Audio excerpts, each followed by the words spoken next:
Hoy vamos a ver arte bárbaro o arte prerrománico. En nuestra sesión 15, la verdad es que el tiempo se va de volada y no quería que perdiéramos tiempo en esto de los paros, etcétera. O sea, yo sé que es importante también, pues, conmemorar estos días, ¿no? Tan lúgubres que fueron en alguna época y lo siguen siendo de algún modo, pero o sea, siempre he creído que la educación es la salida y que hacer paros y este tipo de cosas no nos lleva a nada. En fin, que son decisiones que a veces uno no toma, sino que toman terceros por nosotros. Pero no por eso vamos a detener nuestro aprendizaje y seguiremos con arte bárbaro. Bien.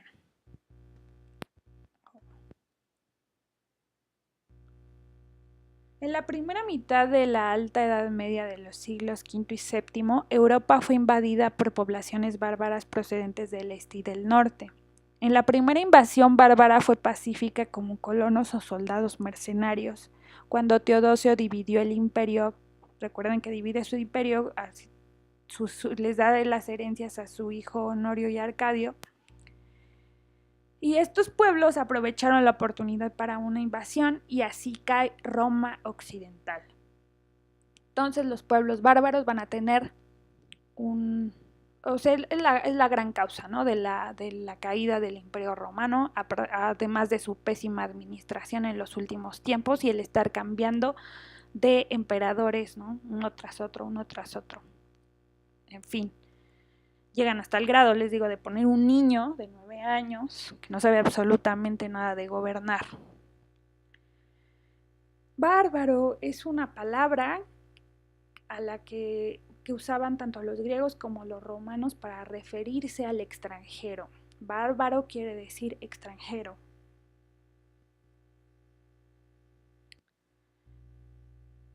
Bueno, quiero decirles que hubo más de 1000 invasiones bárbaras, tanto de mongoles, tártaros, húngaros, normandos, árabes y turcos. O sea, todo el mundo quería las tierras que pertenecían al Imperio Romano.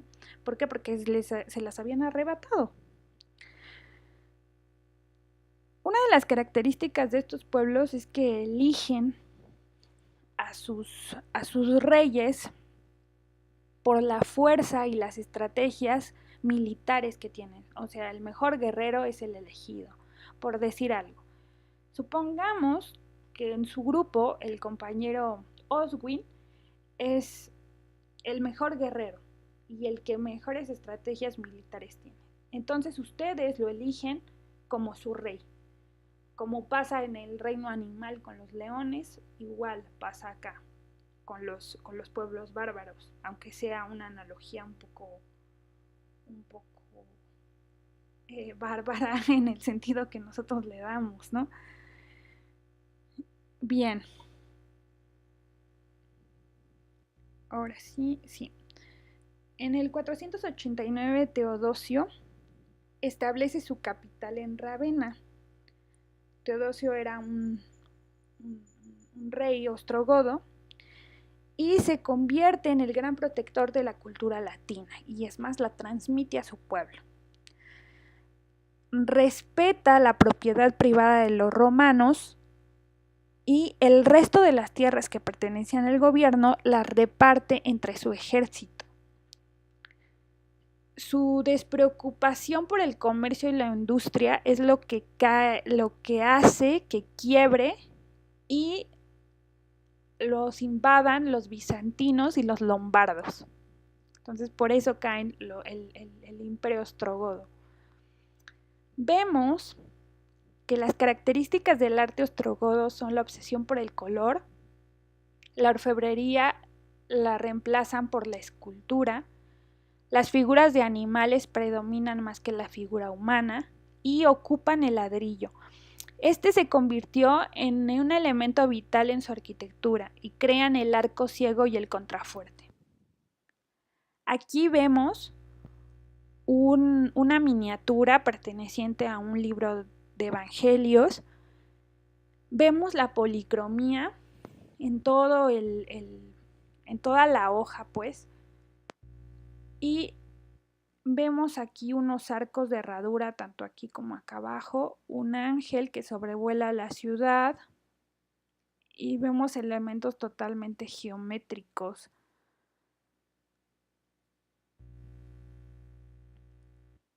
Y vemos la policromía que les decía con anterioridad.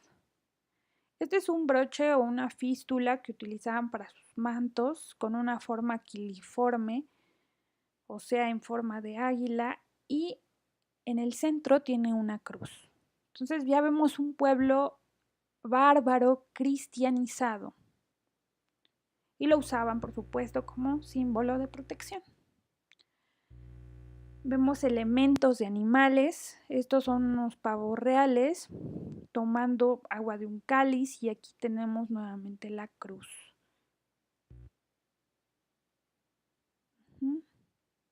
Y elementos de plantas y vemos helechos, algunos ponían hasta, aquí vemos un ave, algunos ponían hasta rosas y algunos nudos. El arco ciego.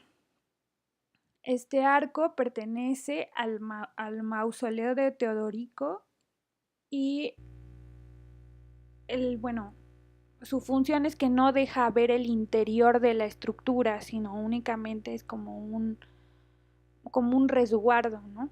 En algunas construcciones aquí de México las hay y a veces cuando llueve ahí te metes como un umbral. El contrafuerte. Ah, sí, no les dije, bueno, el arco de herradura a veces se lo disputan tanto los ostrogodos como los visigodos y los historiadores de arte no saben como a quién dejárselo, ¿no? ¿Quién fue el primero que lo ocupó? El contrafuerte. El contrafuerte es para sostener las paredes y no se nos vengan encima. Entonces detienen la estructura. Esta construcción no pertenece a los ostrogodos, sin embargo, aquí están muy claros los contrafuertes y la pared. O sea, sirven para proteger, para que no se me caiga mi construcción, para sostenerla. Son como unos pilares grandotes, como los veíamos en los puentes en Roma. Y vemos nuevamente el arco de herradura, con el intrados aquí que ya les explicaba en la anterior sesión.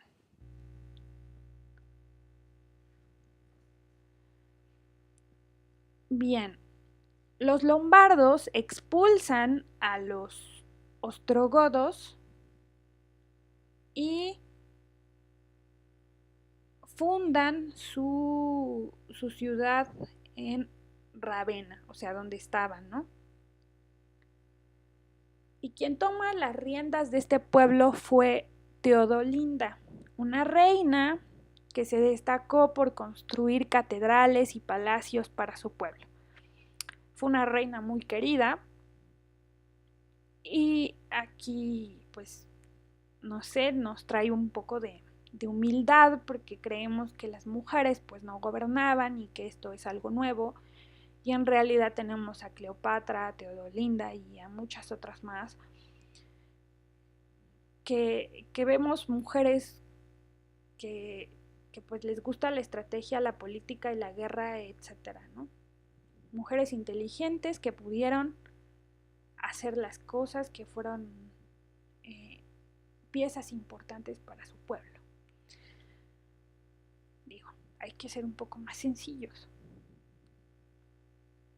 Hubo avances en la orfebrería en cuanto al arte, construcción de catedrales y palacios en Monza, Cremona, Brescia y Bevento, el uso de la bóveda de crucería por influencia del Islam y los asuntos evangélicos combinados con guerreros. O sea, la guerra es sumamente importante. Aquí tenemos a Teodolinda, acompañada de su séquito de damas, la sostiene una de ellas del brazo y un obispo le da la mano y le pone un anillo en su dedo anular.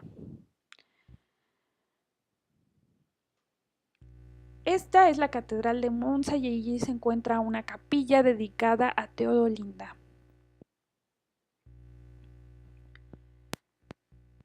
También otro de los elementos más importantes que encontraron los arqueólogos en 1883 fue el tesoro de Petrosa.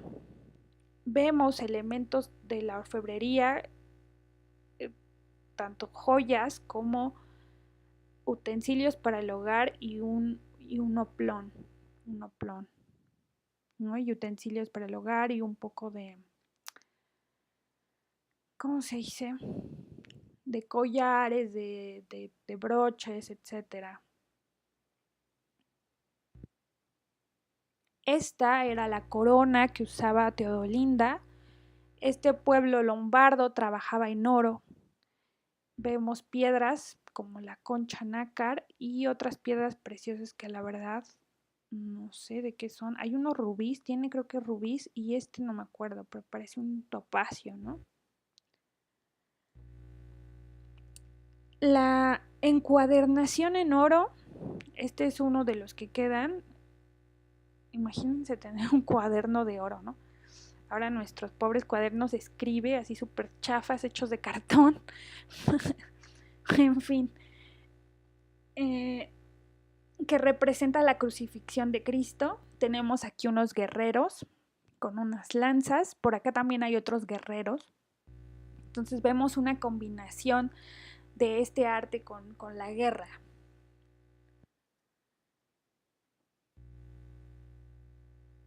Bueno, el trabajo es repujado y está totalmente cincelado y decorado con piedras preciosas. Eso me faltó decirles. Los franco-merovingios se establecieron en la Galia y se dedicaron al comercio y a la agricultura. Fueron grandes imitadores de los romanos, o sea, ellos casi no proponen absolutamente nada, sino que son grandes imitadores de romanos, paleocristianos, lombardos y bizantinos. Usan el ladrillo, el arco y la bóveda de medio punto y su orfebrería se distingue por la policromía. Aquí vemos la cripta de San Lorenzo, vemos el arco de medio punto, la bóveda de medio punto, algunas columnas toscanas y unos capiteles muy parecidos a los que veíamos en Bizancio. Pero esta es como la cereza del pastel, señores. Esto se encontró en la tumba de Childerecchio. Se escribe C-H-I-L-D-E... No, Childerico. C-H-I-L-D-E-R-I-C-O. C-H-I-L-D-E-R-I-C-O. Es que no funciona mi pizarrón hoy, anda fallando. Bueno, Childerico. Y encontraron tanto espadas como joyas, como broches, anillos, etcétera, en esa tumba decoradas con rubíes y oro. O sea, imagínense encontrar eso, señores. Yo me muero. En fin.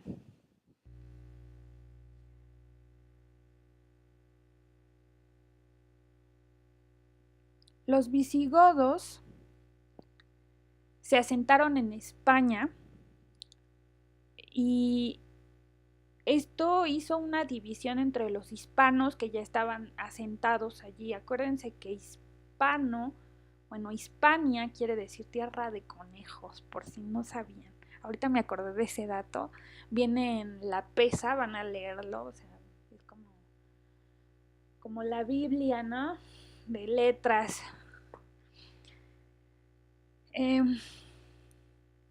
Y por las costumbres, los hispanos o romanizados y los visigodos totalmente germánicos, pues hay choque de creencias. Entonces 200,000 visigodos se impusieron a 6 millones de habitantes hispano-romanos. y pues tenían que convivir diariamente así juntos, ¿no? Tenían una idea de jerárquica, eran un poco bastante sanguinarios y su, su modo de gobierno era muy parecido al de Bizancio, sobre todo al de Constantino. Eh, Entre las características del arte visigodo encontramos el arco de herradura, las columnas clásicas, a clásicas me refiero a las de Grecia, las bóvedas de cañón, entrelazados geométricos, el nudo, o sea, el nudo rúnico, el uso de cuadrifolias y las plantas rectangulares. Bueno, ya hemos visto el arco de herradura, las columnas clásicas, las bóvedas de cañón. Los entrelazados geométricos aquí están, vean el acabado, y unas columnas muy parecidas a las toscanas, pero modificadas. Y vemos aquí las flores, ¿no? Las cuadrifolias de 4 hojas. Ahí vemos otra, pero este es de 5 pétalos.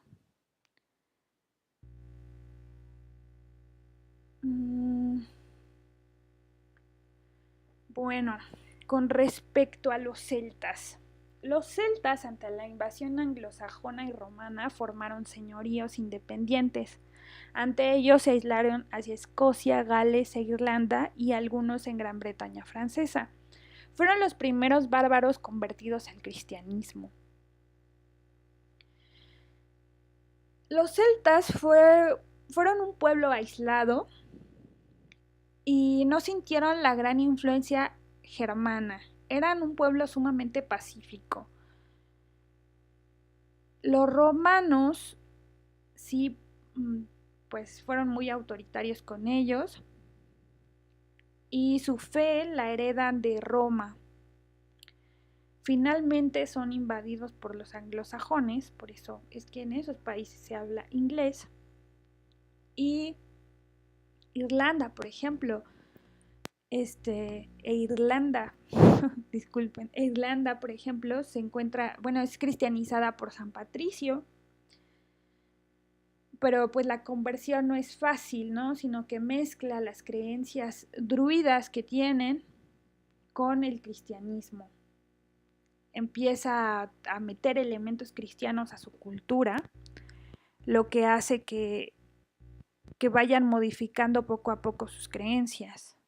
Entre las características del arte celta sobreviven elementos prehistóricos. Es algo muy interesante porque al ser una cultura totalmente aislada, pues ella va a su propio ritmo, o sea, lleva como otro ritmo al que lleva Roma, al que lleva Grecia, o sea, ellos no saben absolutamente de lo que sucede fuera de sus fronteras, están totalmente aislados por el mar. Entonces, el hecho de estar tan alejados, pues obviamente tienen otra evolución, otra forma de pensar, otra forma de creer y están muy ligados a la naturaleza, ¿no? Por eso es que la figura humana en el punto 3 es casi escueta, o sea, están súper conectados a la naturaleza y eso es algo de admirar a esta cultura. Los espirales y las combinaciones con círculos concéntricos, la orfebrería, y pongo lastimosamente es escasa, porque no queda mucho. De hecho, creo que no encontré un ejemplo para ponerles a ustedes aquí en esta clase. Y la preferencia por colores verdes y rojos, que es muy significativa, ya que el color verde es de la naturaleza y el rojo es totalmente de la tierra, ¿no? Entonces sí, el arte celta es sumamente apasionante. Lástima que hay pocos estudios, la mayor parte está en inglés, hay poco material en español y se desconoce mucho. Pero lean un poco de San Patricio, la verdad les va a gustar la historia, etcétera, de cómo los convierte. Bien, aquí vemos una cruz celta con un nimbo detrás y los nudos, ¿no? Los nudos celtas. Los nudos son muy importantes para ellos, ya que son armonía, son unión, son cooperación, son trabajo en equipo. O sea, el ser humano está conectado con todo, ¿no? Lo que les decía, predominan los colores rojo, verde y vemos allí el amarillo. Este pertenece al libro Durrow, es D-U-R-R-O-W, libro D-U-R-R-O-W. Pertenece a ese libro y allí tenemos un águila igual, con acabados, con nudos celtas, ¿no? Todo su cuerpo, su plumaje está hecho de nudos. De hecho, cuando se casaban hacían nudos, ¿no? Hacían una ceremonia con nudos y se supone que se unían para siempre las almas. Es interesante la cultura celta. Y aquí vemos algo muy interesante que es un cáliz, ya totalmente, ¿no? La hibridación, o sea, lo veíamos en la cruz ya, el híbrido de lo cristiano con lo pagano. Pagano quiere decir del campo. Vemos las hojas, las cuadrifilias y los acabados de los nudos. Un cáliz celta.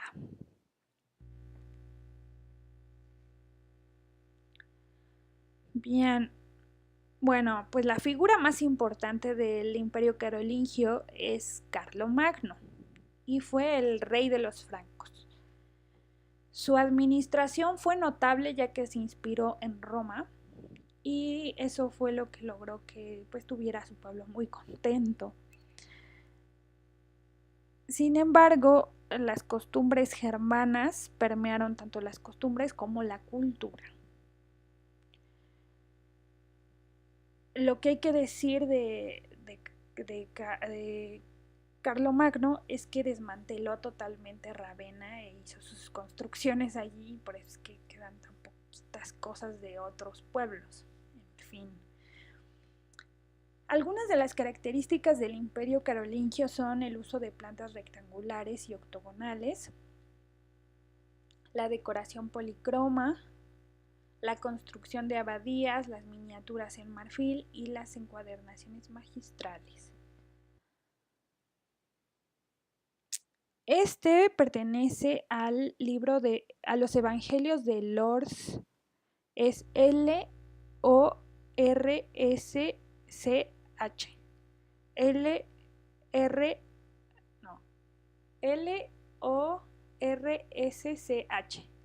L-O-R-S-C-H. Los Evangelios de Lors. Y allí vemos a Carlomagno, ¿no? Aquí está como premiando a este sujeto, condecorando, ¿no? Es una festividad de condecoración. Y aquí estamos viendo que él va en plan pacífico, con las manos como en forma de plegaria, y acá los guerreros, ¿no? De otro bando. La verdad es que me da risa porque es irónico porque los germanos todos sabemos que son muy sanguinarios. Y bueno, es un pueblo que defiende a su gente y defiende a sus mujeres, ¿no? Y a sus tierras. No es que sean sanguinarios así porque sí, pero sí se distinguen por ser un pueblo violento. De hecho, esa es una de las razones por las que Estados Unidos no tiene cultura, ¿no? Arrasaron con ella. Si nos hubieran conquistado los germanos, seguro no hubiera quedado absolutamente nada de nuestras culturas prehispánicas. Entonces a veces hay que ser un poco más agradecidos por la suerte que tuvimos de que nos tocaran los españoles y que nutrieran y es más, se mezclaran entre nosotros. En fin. Esta es la Palatina y está dedicada a Carlomagno. Bueno, él la construye. y tiene una planta octogonal y está basada tanto en principios tanto germánicos como cristianos. Vemos arcos de medio punto y una bóveda inspirada en la de crucería. Y aquí vemos el tambor, ¿no?, que les mencionaba la sesión pasada. Bien, pues hasta aquí llegamos con arte bárbaro. La verdad es que pues es un tema sumamente apasionante, es enorme, pues porque es pueblo por pueblo, pueblo por pueblo, ¿no? Y bueno, vean un documental que sacó de History Channel, no sé si está en YouTube, la verdad no me he dado a buscarlo, pero se llama La invasión de los bárbaros y son así como miles de capítulos y allí se observa por qué cae Roma. Entonces pueden igual buscarlo, debe de estar. Son varios capítulos, no me acuerdo si son 9. De hecho, hasta hay uno dedicado a una mujer, para que vean que las mujeres también guerreaban y las mujeres también defendían a su pueblo y a su gente. No solo está Juana de Arco, o sea, hay muchas historias más por allí. Bien, pues me despido, que la pasen bien. Suerte con sus trabajos, ensayos, etcétera. Suerte con su examen con Cano. Les mando un abrazo, cuídense y chao.